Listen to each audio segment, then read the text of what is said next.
Welcome to episode 26 of the I Need More Money radio show, podcast show, video show. I don't even know what we're calling it here, do we, Rich? I mean, what are we calling this? Everything. We're omnipotent. The I Need More Money omnipotent show. Man, I went to cooking school. Don't throw out big words like that, buddy. Come on. But the idea behind the I Need More Money show is to help people understand what I believe is an epidemic in this country. I believe people don't have enough money. And people think they do have enough money, and that's the danger zone. It's the danger zone that I call living in false positive. And, I'm writing a book about this. The book is called I Need More Money, What to Do When You Wake Up and You Don't Have Enough. It'll come out in the fourth quarter of this year. As some of you may know, it was picked up by Dupree Miller was the agent. That's Tony Robbins' agent. That's Joel Osteen's agent. And then they sold the book to Penguin, which is a Big Four publisher in New York. And I got a nice advance. And we're knocking through this book called I Need More Money. And it's a story of my brother-in-law. As you know, we lost my brother-in-law last year to cancer at 46 years old. And then it's also, and unfortunately he died not very financially sound. And then it's a story of how my wife and I were able to come in and help, and how you can stop it, right? Because it's going on in your life too, man. We need more money. Don't be afraid to say it. I need more money. What most people do is we live in fantasy land thinking we don't need more money. Dude, we need more money. Would you agree with that, Richard, or not? Always need more money, because that's how you can help yourself and help others. That's the idea, man. Rich, when Bill Gates said that he needs more money, we all need more money. Bill Gates needs more money so his foundation can do bigger, better things in the world.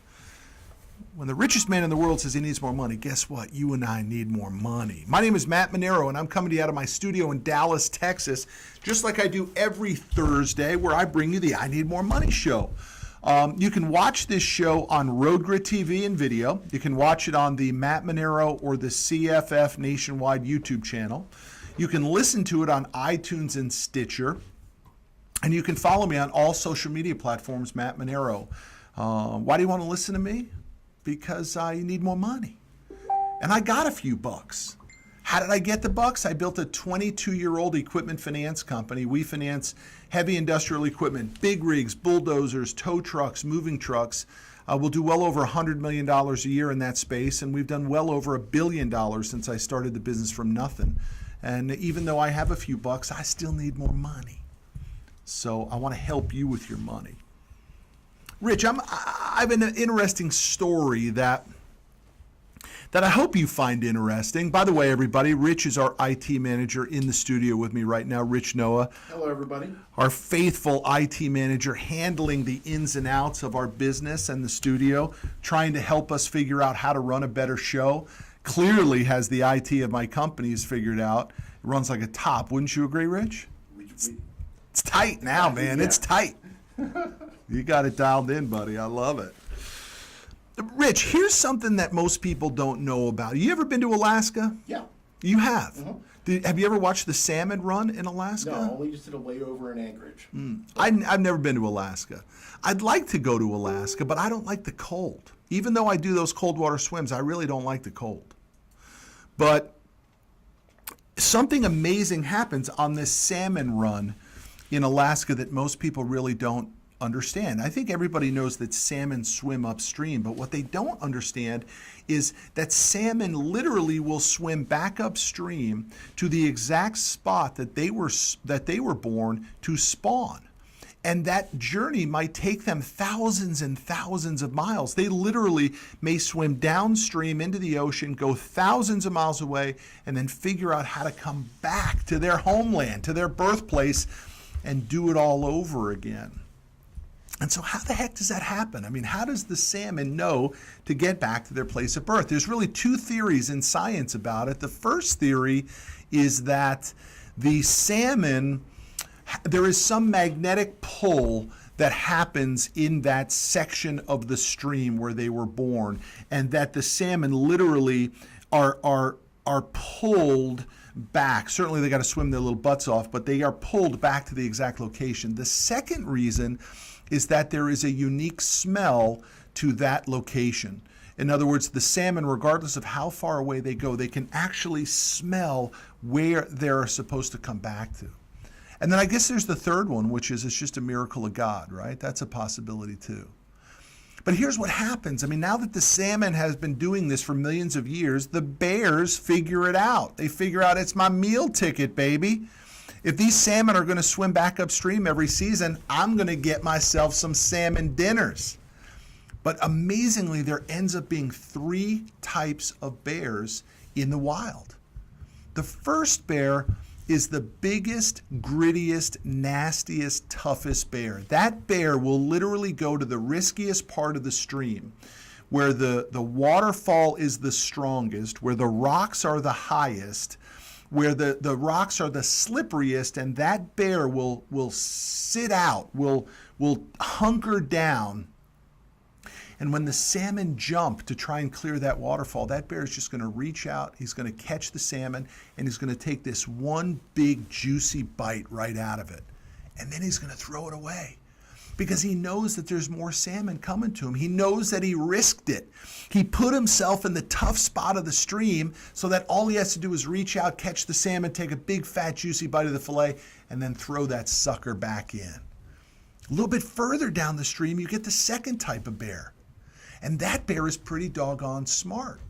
The first bear might be gritty and nasty and tough, but the second bear is pretty darn smart. He goes to an area in which there's certainly a waterfall, there's certainly a height, these rocks are certainly slippery, but it's not quite as bad. And he gets 2 things. One, he gets the salmon jumping to him, but the second thing he can do is he can just turn around and pick up the half-eaten salmon that the gritty bear threw away. And he takes a big juicy bite of the other half of the salmon, and he too throws it away.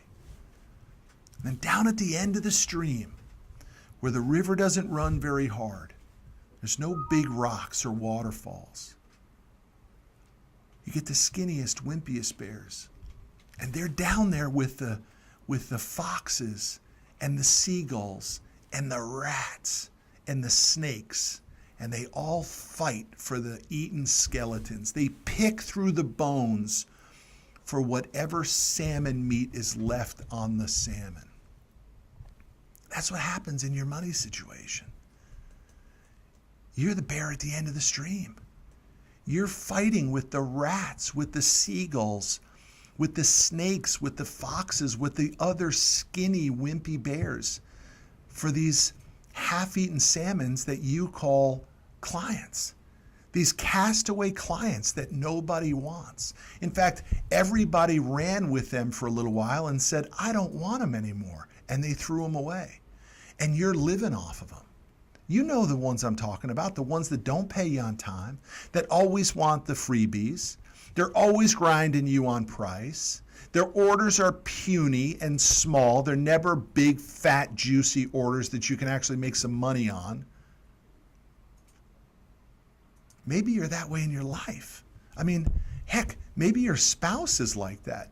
Maybe because you didn't have enough self-esteem. Don't beat yourself over it. I didn't. I got lucky when I met my wife. I married up. I got lucky because my self-esteem wasn't where it should have been. But maybe you married that loser. You know, the guy or gal who's going no place. They are that eaten skeleton, man. They're the village bicycle. Everybody got a ride. My point is, if you want to make more money, we got to move up the food stream.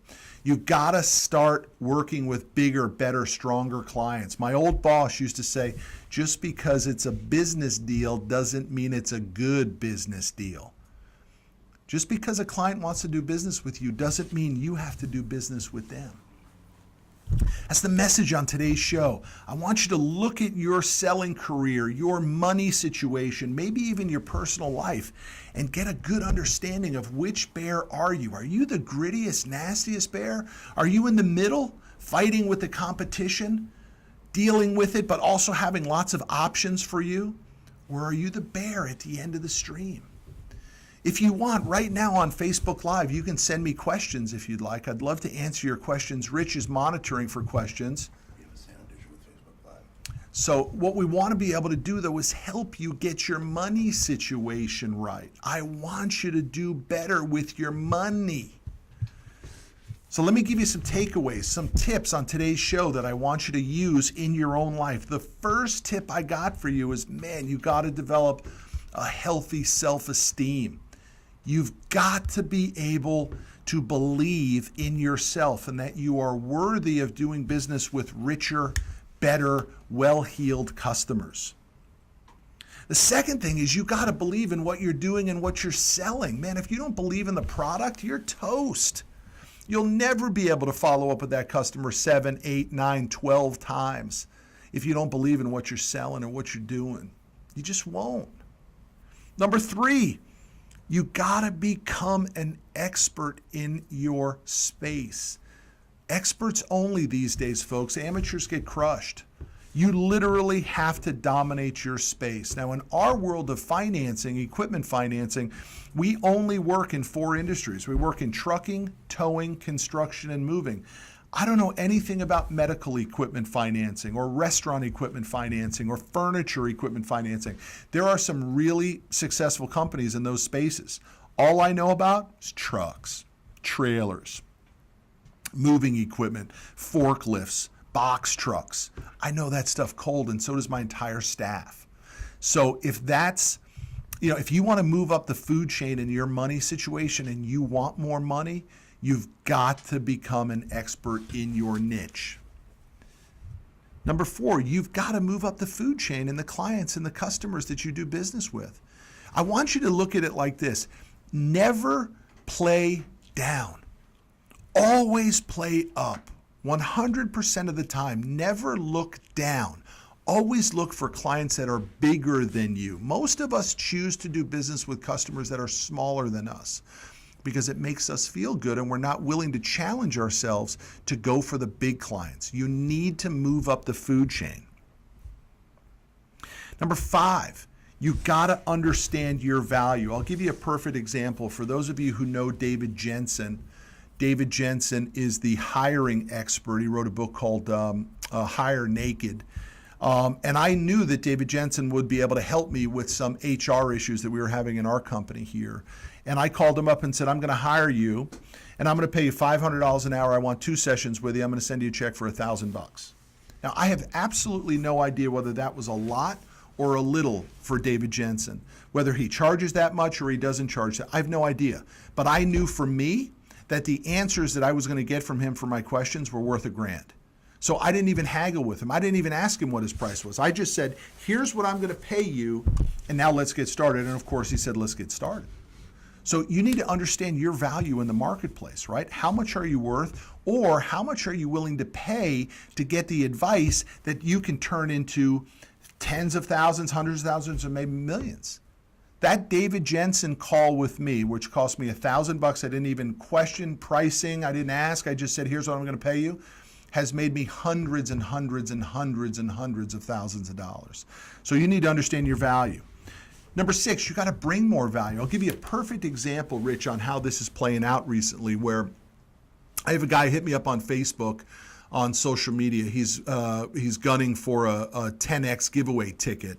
And he called me at the office. He sent in a bunch of videos, and he sells apparel, clothing apparel, right? Like logoed stuff. Okay. And he called me, I picked up the phone, and he said, hey, here's what I do, and I see you wear a lot of Callaway shirts and all this stuff. I said, yeah. He's like, well, I rep Callaway. I said, great. Send me what you got. You know what he sent me? A link to the catalog. I'm like, dude. Not a personalized, here's some ideas for Dude, you. I ain't opening up no link to no catalog. You know what you need to do? You need to send me actual pictures of the shirt that you think I would look beautiful in, and tell me exactly how much it costs, and then send me the link to the credit card checkout box. Don't just send me don't make it difficult for me to do business with you. Make it easy. He wasn't selling, he was begging. He was just doing the minimum. He wasn't bringing me any value. Dude, I don't need you to send me a link to a catalog of shirts. I can get that anywhere. What you need to do is become my fashion icon, which I could use some help in that category, right?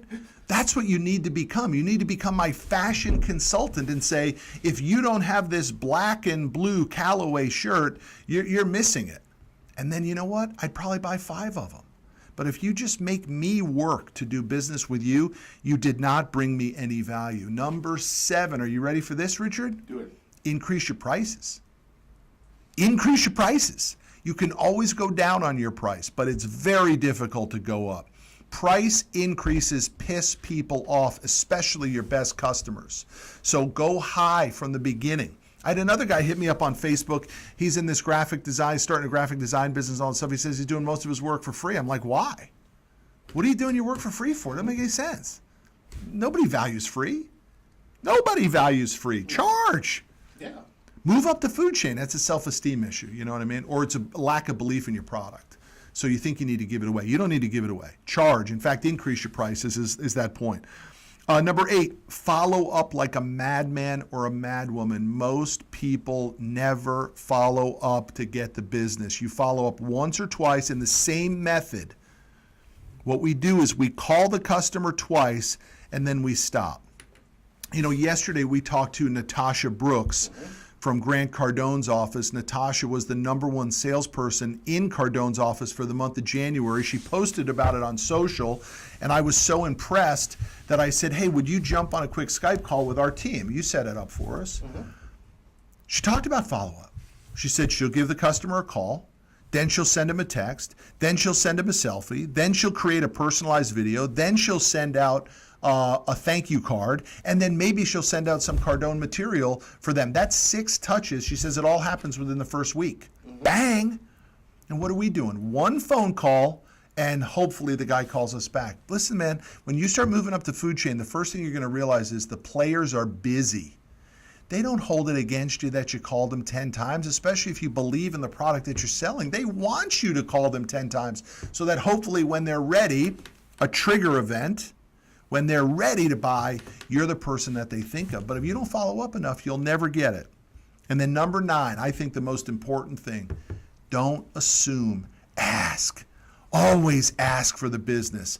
Did I help you today? What should I ask you that I didn't ask you? What is your biggest pain point? Stop making the assumptions that you know what the customer's problems are. Ask the customer what the problems are, and then always ask for the business. All right? That's the play, man. Those are the top 9 things on how you can stop being the bear at the end of the stream and you can move up the food chain and start to actually be the nastiest, grittiest bear and move the needle of net worth. Richard, we got any interesting questions on Facebook? Nobody yet so far. Nothing. Do you have any interesting questions? I have one question about, is it, you say you have, going back to the bear story, the instinct for the salmon. Talk about the grit. What is it, the instinct that drives those bears to have the grit to be at the head of the stream? Yeah, nature dominates everything, and it happens in business too, right? There are some that are just naturally more angry or grittier. Some have different circumstances. A lot of grittiness, nastiest, toughness comes from tragedy, right? From loss.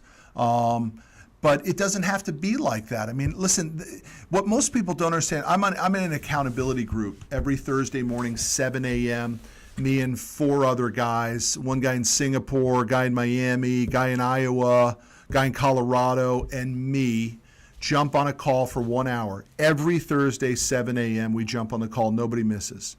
And this morning, one of our guys, unfortunately, his wife, he has 8 children. They were having their 9th child, and it was a stillborn. Oh, no. And it was a stillborn at just shy of 9 months. So his wife carried it. Mm-hmm.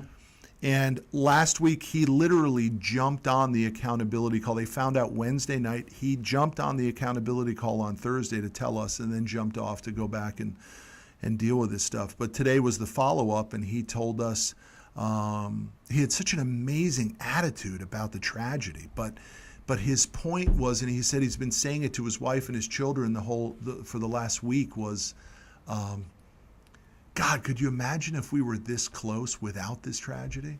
The tragedy clearly brought us stronger, but could you imagine if we were this strong and this tight without having that tragedy? That's perspective. Wouldn't that be an amazing thing, he said to his family, if we could be this strong without that tragedy? My point is, you don't have to go through the tragedy to be able to visualize it. You can visualize yourself going bankrupt and what damage that would do to your business or to your finances or to your family, and don't let it happen. That's how you start to develop grittiness, is you start to visualize problems, tragedies, occurrences that happen before they happen, and it creates a sense of toughness. So some of it is innate, Rich. Some people just have it and some people don't. Some people are meant for their entire lives to be the bear at the end of the stream, and that's a possibility. And that's a possibility, and that's fine. But those people probably shouldn't be in sales, right? Selling is about scoreboard and generating revenue and income. So I hope I answered your question. It was a great question. What separates those? How does somebody get it when somebody doesn't have it? Tragedy often triggers it, or just a lack. Just getting sick and tired of being sick and tired. I'm just freaking tired of being the bear at the end of the stream. I see it with my middle son. I have 3 boys. My middle son is most like me. He's soft. He's nervous. He's insecure. And I see some of his friends steamroll him. In fact, I saw him not too long ago. They had like this flag day at the school. And I went up to watch him, and I just quietly sat on the sidelines because I wanted to observe. And one of his buddies, the big, fat, loudmouth kid, was screaming, "Monero! Monero! Monero!" He must have screamed it a dozen times. And then he said, then when he got my son's attention and my son looked over at him, he goes, "Bring me my water." Man, those are fighting words for me, man. I said, "I'll bring you your freaking water, pal." I walked right over to him. I said, "If I ever hear you yell for my son or talk to my son or ask my son to bring you anything again, you're going to have a big problem, pal." And you know, I went up and had on Tuesday, today's Thursday, on Tuesday I went and had lunch with my my youngest son, and the teacher came over to me and said, the school board won't allow you to sit with the general population anymore. Too many parents going up there and having those sidebar conversations with the kid who's bullying their kid. Because the parents don't know how to handle their kid. Maybe so, or the other kid, yeah, so the bully is doing that, but parents are beginning to step up and say, if the school isn't going to protect my kid from bullying, I'm going to go up there with some Chick-fil-A, and I'm going to get in that fat kid's ear and tell him, "You talk to my son like that again." And the school board's caught on to it, so what I said, I'm only going to be here for another minute. They let me stay, but they have a separate section in the lunchroom where you and your kid go and sit and have lunch. You can't sit with the general population because they're afraid that the parents are going to get in that kid's ear and give him a hard time. Wow, a change. That's such a change. Right? So, you know, you gotta get some thick skin, man. Sooner or later, you gotta get the self-esteem issues worked out. We gotta move up the food chain and make more money. But there's hope. You can. It's because it was, you know, I mean, I put something out on social the other day. I said, I spent the first 40 years of my life dreaming too small. I'm going to spend the next 40 years of my life making up for it, you know? So we can change. We can all change. Hey, I'm your host, Matt Monero. We're finishing up the I Need More Money show, podcast, video show, whatever else show. Somewhere. And it does show up everywhere. Let me tell you where you can find it. You can find it on Road Grid TV. That's our network that we run. You can find it on YouTube. Type in Matt Monero for my channel, or you can type in my company channel, CFF Nationwide. Or, of course, you can find it on iTunes and Stitcher as the I Need More Money podcast on iTunes and Stitcher. We come to you every Thursday, 10 a.m. Central Standard Time. Leave us your comments. Tell us what you think about the show. And get ready for the new book, the I Need More Money book, What to Do When You Wake Up and You Don't Have Enough. It comes out in the fourth quarter of 2017, and we're going to make it a New York Times bestseller. Hey, till the next time we talk, y'all. Bye.